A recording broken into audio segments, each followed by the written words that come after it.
Chcela by som sa s vami podeliť s 10 radami, ktoré som dostala od svojej mamy, prípadne starej mamy. Prvá rada, var si doma. Je to lacnejšie, zdravšie a je to super. Variť si na pár dní dopredu vám ušetrí čas a aj peniaze. Dvojka, používaj veci viackrát.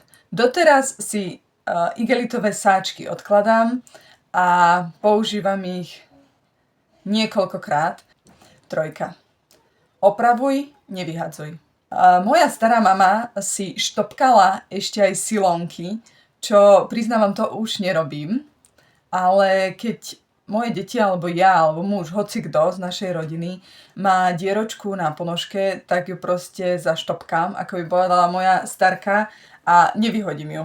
Štyrka, požičiavaj si, alebo si kupuj z druhej ruky. Pokiaľ je niečo na jednorazové použitie, tak si to požičiam. Či od susedy, alebo od rodiny, alebo od známych. 5. bod. Na dovolenku ideme na chatu. Najprv sa mi to ako dieťaťu veľmi nepáčilo a frflala som na to, prečo zase ideme na chatu, prečo neideme ako ostatné deti na Bali alebo neviem kam, do Chorvátska. Týmto som chcela povedať, že nie je dôležité, kam idete, ale s kým. 6. Keď niečo vyberiem, vrátim to naspäť.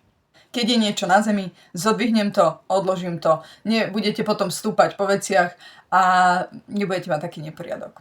7. Píšem si vždycky nákupný zoznam. Keď idem do obchodu, mám napísané, čo chcem kúpiť. Kúpim možno pár vecí, ktoré tam neboli napísané, ktoré viem, že naozaj potrebujem a bez nákupného zoznamu tam ani nejdem. 8.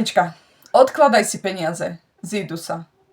Aj keby to malo byť 10 eur za mesiac, je to dobré. Pokiaľ máte nejakú rezervu, cítite sa bezpečnejšie, cítite sa lepšie a verte mi, zíde sa vám. 9.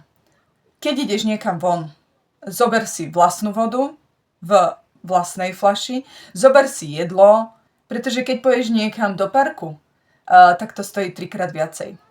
A posledný bod, staré tričko použij ako handru. A týmto by som chcela poďakovať mojej mamine a mojej starej mamine, babine aj všetkým mamám, ktoré tu máme, za všetky potrebné rady a bez nich by sme boli stratené.